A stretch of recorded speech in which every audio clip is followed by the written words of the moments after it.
got Jeff, we got everybody? All right, welcome to the commission meeting for Tuesday, not Wednesday, September 24th. Let's do the Pledge of Allegiance.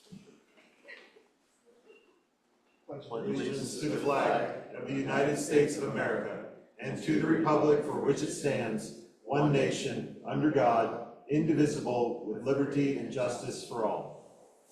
I think I said I pledge of allegiance. Oh, it's been a long day. All right, we did the roll call. Let's do, no, we did not do roll call. We need to do roll call, sir. I'll hand it over. Commissioner Flynn. Present. Commissioner Siegler. Here. Commissioner Silverman. Here. Commissioner Wilson is not here this evening. She's attending the MRTSA meeting. Commissioner Grella. Here, thank you. All right, we'll jump into manager's announcements, and then Commissioner Siegler's got some community highlights, which we jump into that, and we'll go from there. Thank you, Mr. President. Earlier tonight, Commission met in discussion session and received information and discussed the following items. We received information regarding automated red light enforcement. We had Officer Chris Posey from Abington Township Police Department, as well as Representative Miller and Keith Warner from Senator Fontana's office, as well as Judge Wheatley and our own police chief. It was a good discussion. Currently, there is a bill pending to potentially expand the ability to have automated red light enforcement into other communities in Pennsylvania. We'll see where that goes. But overall, it was a very informative session. We got a lot of good information. So grateful to Officer Posey and everybody else that participated in that. We also received information from Judge Wheatley regarding general procedures and remedies and the dispositions for district court proceedings that involve the municipality and or its residents. Our finance director, Andrew McCurry, provided information regarding the provision of workers' comp insurance for municipal employees. And then we heard updates on activities of the various boards from their commission liaisons. Prior to that meeting, the commission met in exec session to receive legal advice from the solicitor on a variety of topics. Our next regular commission meeting will be back on Tuesday, October 14th. That meeting will begin here at 8 p.m. in this room. Here are the ways the public can participate, either in person, you don't need to pre-register.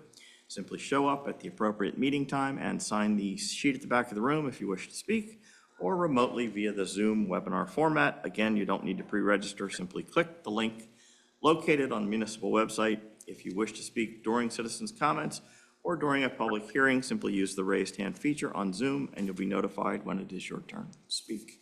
Thank you very much. Commissioner Siegler, you're up. Thank you, President Grella. Curbside residential leaf collection starts the week of October 6th and ends the week of Thanksgiving, unless Public Works announces an extension. Please do not rake leaves to the curb before the program starts, as leaves can clog storm sewers and cause flooding and travel hazards during rainy fall days. After October 6th, rake your leaves to the curb the day before your regular trash day. Delays and any other announcements will be posted on our website at mountlebanon.org/leaves. The Mount Lebanon Partnership's Uptown Market is still going strong every Saturday from 9 a.m. to noon. Find a great selection of fresh produce, meats, and cheeses, and other tasty treats each week. Parking is just $1 in the garages. Although it's early, but each year at this time, people start asking about the trick-or-treat at Mount Lebanon's, start asking about trick-or-treat. Mount Lebanon's trick-or-treat is always on Halloween night from 6 to 8 p.m. This year, it falls on a Friday, which is great because kids on a sugar rush don't have to go to school the next day. However, Friday night can be more of a party atmosphere with additional traffic. Please use extreme caution while driving through the neighborhoods. Make sure your kids can be seen and ensure their costumes do not block their vision. Do not assume drivers see you. Be sure it is clear before crossing. Mount Lebanon's Halloween parade is Saturday, October 25th at 11 a.m. Kids can also trick-or-treat on Washington Road after the parade. And a final reminder that this weekend is the Mount Lebanon's Artist Market on 10 a.m. To 5 p.m. Saturday and Sunday in the Academy Avenue lot. Admission is free. Details at mountlebanonartistmarket.com. Thank you. Thank you very much. All right, let's go to Junior Commissioner Paige Docks. Hi, for those of you who haven't met yet, I'm Paige, and I'm your junior commissioner for this first term.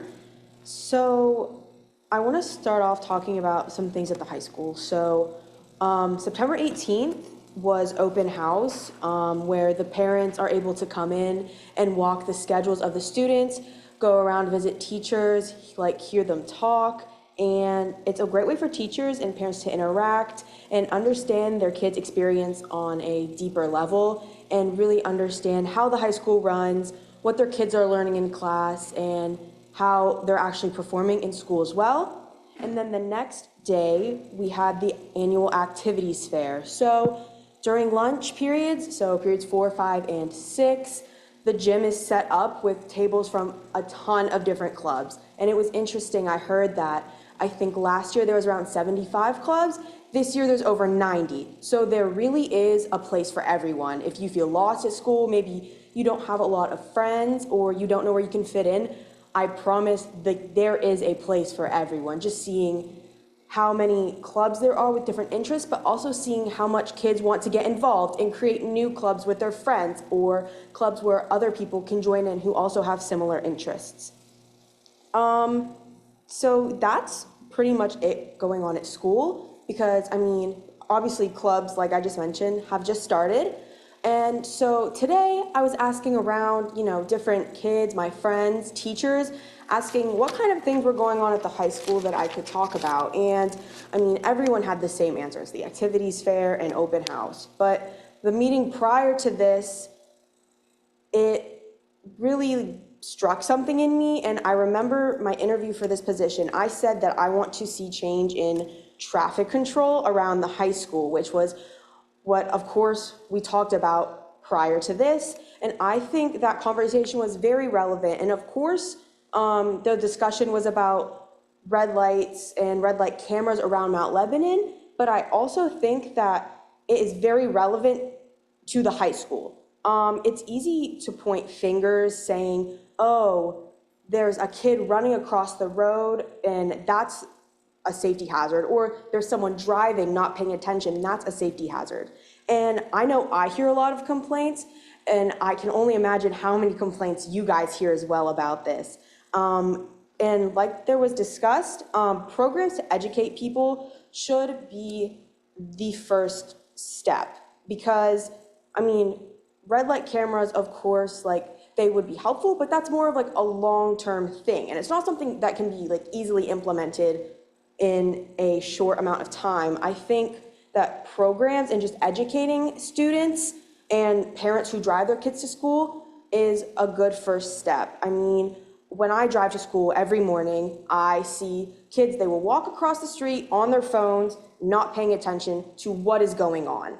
So you're walking across the street on a busy 4-way lane and kids are almost getting hit by cars. And it's not necessarily their fault, but it's not necessarily the driver's fault either. I think it works in tandem, and we need to just educate the people, first of all, on maybe don't look at your phone when you're crossing the street, or when it's a left turn, you have to actually yield, and you just can't speed right past the oncoming traffic. I also think that something needs to be implemented within the high school parking lot as well. I know a lot of kids are speeding throughout the parking lot, just to try and rush to find a spot because no one wants to park in the commissioner's lot and have to walk all the way up to the school, especially, when it gets colder or the weather's bad. Nobody wants to do that. I think that there should also be maybe crossing guards or police officers monitoring the crosswalks within the parking lot of the high school, because I know every morning there's this one crosswalk from the parking lot to the side of the parking lot that the school is on, and every single morning I'll be walking across the crosswalk, and there will be a car that will drive and it will stop right in the middle of the crosswalk, like right in front of me. And I just think that's ridiculous that you have to stop right in the middle of the crosswalk as there are kids trying to cross the street. I just don't really understand how that makes any sense. But I know that a lot of people, they get intimidated when they see these things. And I don't think yes, it's intimidating maybe if there would be more police or crossing guards around the school to make kids stop and think like, oh, I can't speed, or I have to be more careful when I'm driving so I don't get in trouble. But I think that's also a good first step in helping this issue, is making kids actually stop to think about how they are driving. And it's not just kids, it's parents as well who are trying to rush and drop their kids off at school to get to work. I think the implementing traffic control in the parking lot would be a very helpful first step in making people reflect, think, oh, I shouldn't be doing this. I don't want to get in trouble. I don't want any sorts of things like that. I think that would be a good first step. And I know it's important to me as someone who drives to school every day, but also important to kids who walk to school or parents who are driving their kids to school. I think that it could really benefit like all parties in this situation. Cool, thank you. I know we had a couple years ago, so when I was first a commissioner, it was probably 2018. The junior commissioner at the time was working with other students because we had an issue with people parking in the areas around the high school. And was it Cosentino or was it someone else? It was a different commissioner, junior commissioner. Yeah, but they worked with a bunch of students. We had students come in who gave public comment about the effects of kind of overflow parking on the residents nearby. And I know at the time they also worked with Aaron and Keith, the police, and also the manager. And then we implemented changes in parking there. So, you know, if there's ideas that you have related to that and you want to get together with other students or even, you know, some of the teachers there to come up with ideas for things that you think might help, bring that back. We'll have a conversation with the school board or, you know, our police and, you know, figure out what, if anything, could be done. Okay, thank you. Cool, thank you. Appreciate it. All right, over to citizens' comments. Let's check online first. Nobody online. Nobody online. We got 3 in the room. We will start with Kyle Stott.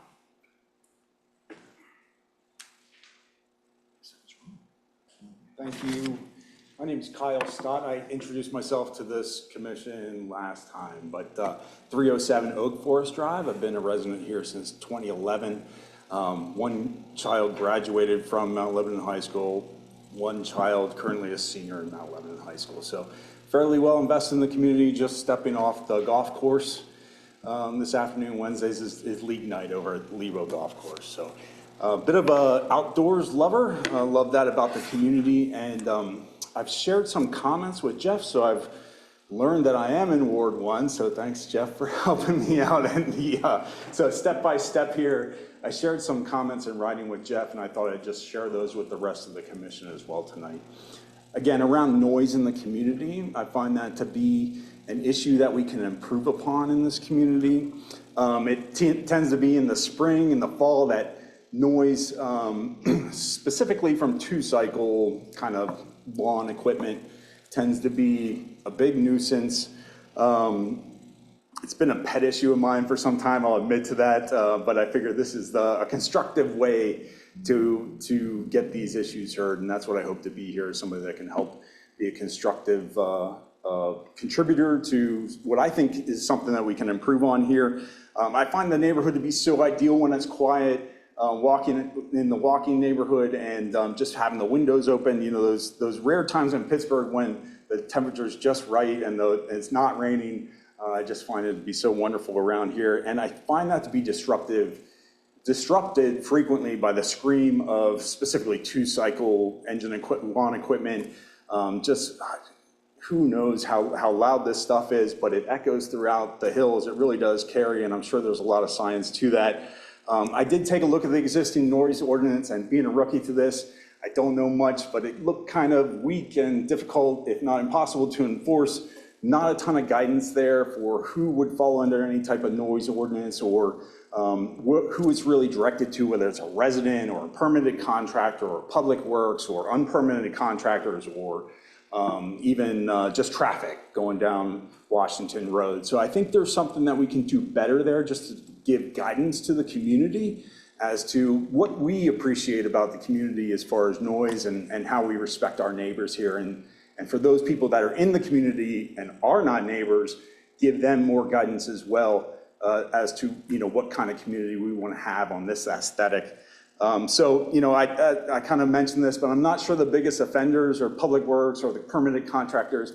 To me, it really seems like it's these unpermitted landscape companies are big offender, as well as, I think we have some common interest, Jeff, along the lines of traffic noise and really kind of obscenely loud vehicle traffic that's in the neighborhood as well. So, that's the comment for tonight. I'd like to offer for some help. I hear there may be a bit of momentum around this issue, and just wanted to kind of offer up my assistance to join in those efforts to build on anything that might be pre-existing. Thank you. Justin McCabe.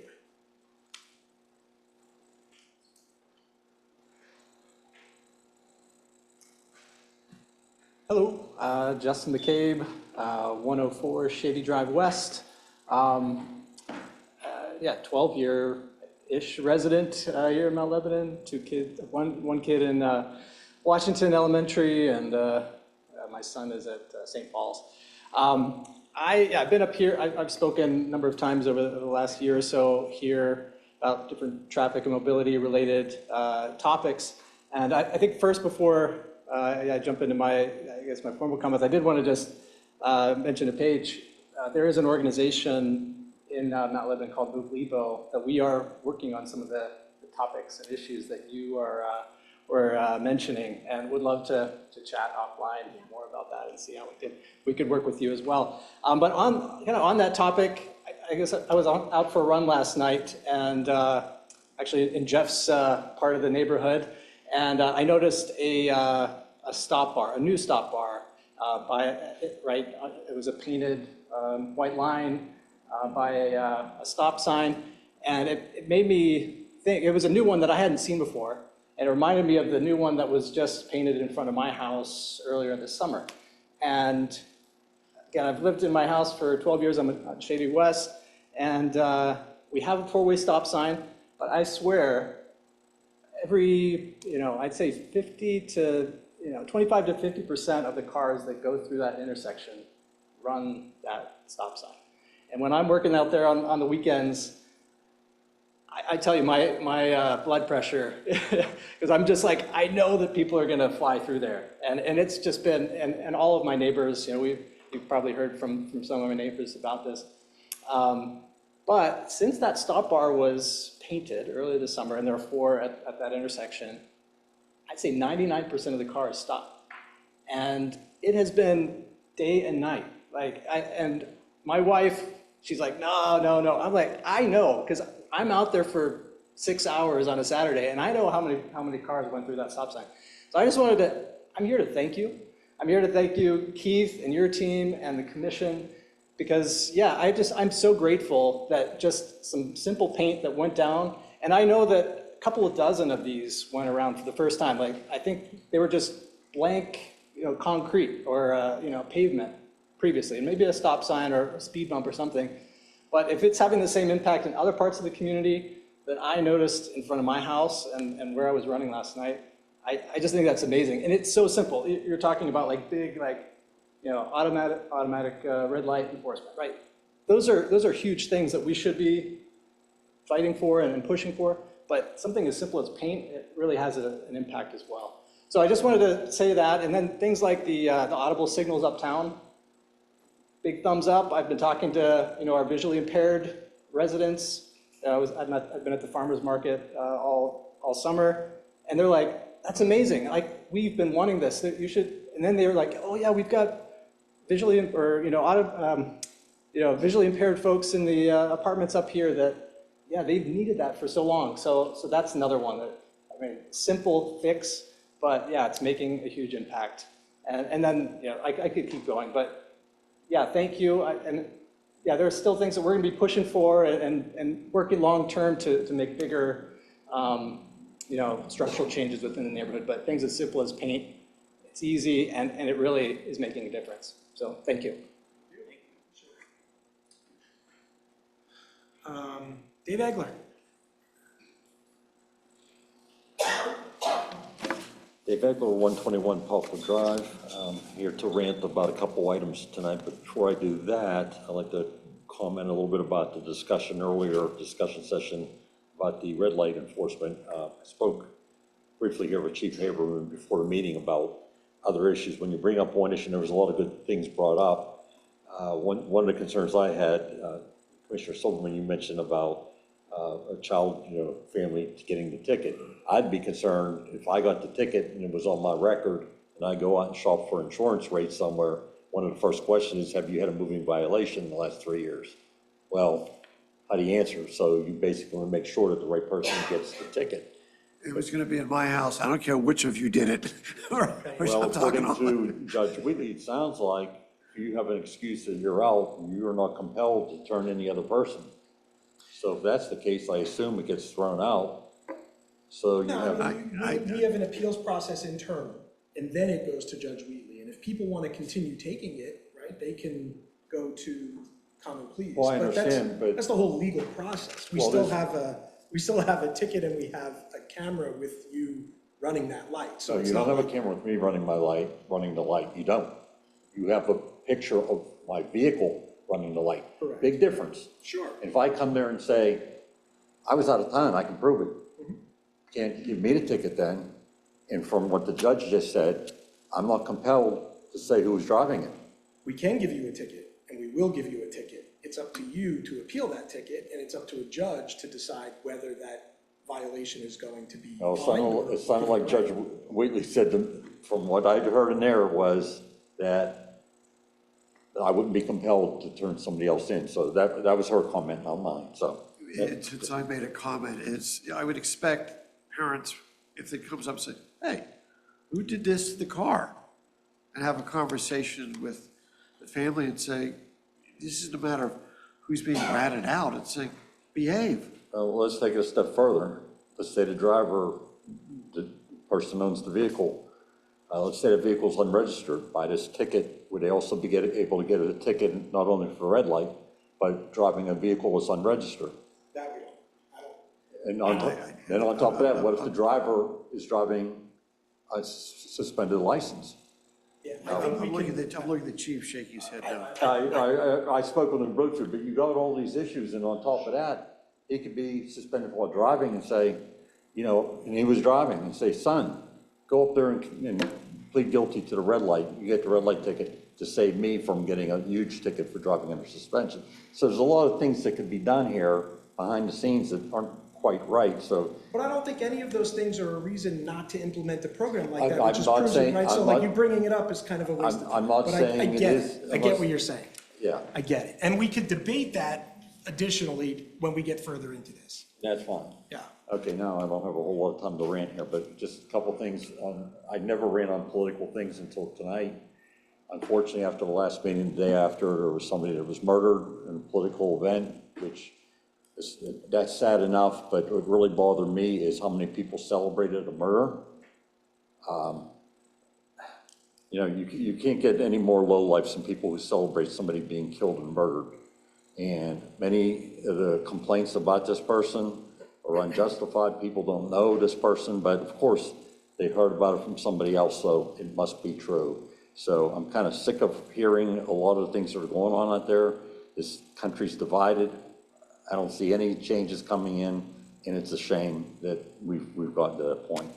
But I can go on all night about that. But my last rant, I got 1 minute left, kind of following up with the discussion with the manager, Keith.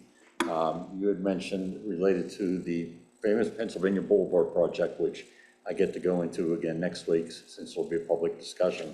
But Keith, you had mentioned about a lot of the items that are out there that from year to year, you may just do an inflationary increase and such.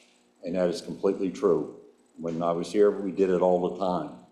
But with that said, we would do it maybe up to 5 years. After 5 years, I would work with the departments and say, hey, we've been putting an inflationary rate in. I want you to go out there and double check the numbers. It's not a big deal. In many cases, you're talking less than hours of work. update those figures. This project's been out there 25 years, okay? I don't know how many years, did anybody ever bother to go check? And the question was about coming up with information about it. My big question is, what's the tactics? Are we using sheriff's sale or not? We should have an answer to that. Actually, we do have an answer to that. I found a memo that the Thank you. solicitor did in 2018 on Pennsylvania Boulevard, and it goes through and gives a comprehensive summary of the situation, gives the different options available to the municipality along with potentially the associated costs. And I'll just read to you. It says the conclusion is that acquiring all the parcels will be very difficult. There are also legal issues regarding liability, adverse rights, and whether the private portion of Pennsylvania Boulevard can be used for access to a public park. These are significant detriments in moving forward on this project. So again, there is information that was provided to the commission back in 2018. Who was it from, the solicitor? Bill Weiss, the solicitor. So again, going out and spending staff time to get updated cost for a project that has other significant hurdles, legal hurdles, is not an efficient use of staff time. I understand that, and really, to me, that's not something that staff's involved with. To me, construction and such, and design, I think it should be split into two pieces anyway. The most important thing is acquiring the property, and that's the solicitor. That's not the staff. Well, and he's offered an opinion of what that would take, and Is that something you can send to me and share with me? you can submit a right to know request, and we do that with every request, Mr. Aguilar. I'm not treating you any differently than anybody else that requests information. I hear you. Everything but- goes but- through the same But the process. municipality quite often, when they ask for information, it's just given out, I don't know why I have to go through the process of right to know. I mean, I've done it really. that way since I took this position in 2016.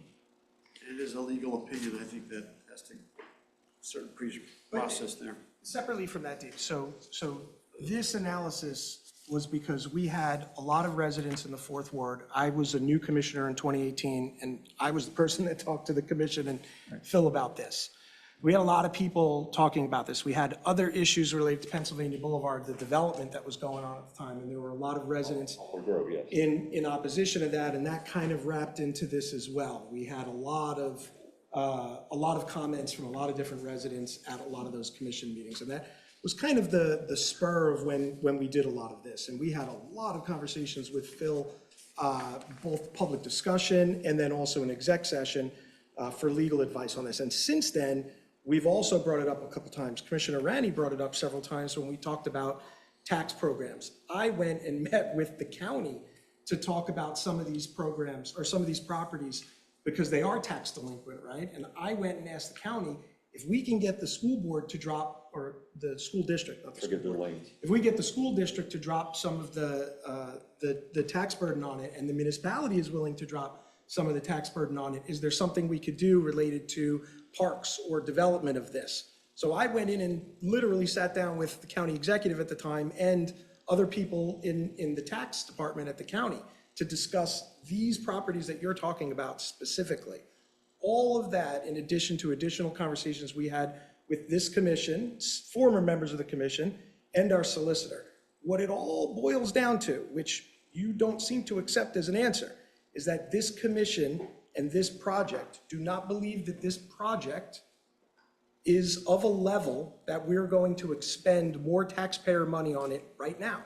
That could change next year, Well, can you share the with year me after. what you said you met with the county and asked all these questions. Can you share with us what the response was? The response was maybe. Maybe if the school board comes to the table, if the municipality comes to the table, if you actually have developers willing to work on things like a big park, or if you have someone who's willing to assemble those parcels and turn it into a development that will be a tax-paying development, yeah, we'll look at it. But it wasn't a yes or a no, it was a maybe, which then means we have to go back and do more projects, right? Well, it wouldn't be a tax-paying development if the municipality took it over and made it a park. It would be exempt property. True, but I think the point that I'm making now is this project does not rise to the level of a project that this commission feels we need to spend more time on. That may change in the future, and by all means, please keep coming and talking about the same thing. We might change our minds. I hear you. If I could just say one more thing, Please. 10 seconds. Once again, I think it's a two-part project. I think the acquisition should be separate. I don't see anywhere near that cost needed to develop it, for one. And I hear Phil went and checked. I think that figure of 70,000 is extremely high. So, thank you. Thank you. All right, let's move on to, oh, actually, any more online comments? No more online. Thank you, Nick. All right, let's move on to item number 4. Commissioner Siegler, please. Thank you, Mr. President. Consideration of the minutes from the regular meeting held September 9th, 2025. I move to approve the minutes.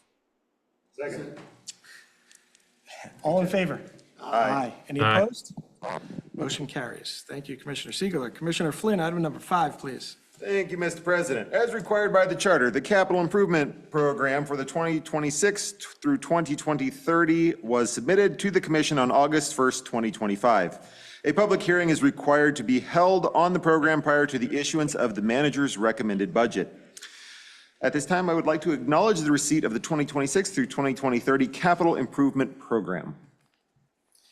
Acknowledge, actually, no, yeah, okay, we're going to set the public hearing, right? Yeah, okay, good. Set the public hearing for October 14, 2025. Thank you very much, Commissioner Flynn. Commissioner Silverman, item number 6, please. Thank you, Mr. President. Consideration of the expenditure list for August totaling $6,508,692.85. I move to approve the expenditure list for August totaling $6,508,692.85. Second. Mr. President, I will be abstaining from this vote. My daughter is an employee of Gateway Engineers, and I'll request that this memo be filed with the minutes of tonight's meeting. Thank you very much, Steve. We have a motion and a second. We have one comment. Any other comments on this? Okay, great. All in favor? Aye. Aye. Aye. Any opposed? Motion carries. Thank you. Item number 7, Commissioner Siegler, please. Departmental reports. I ask that the reports be received and filed. And they shall be. We are adjourned. Thank you very much.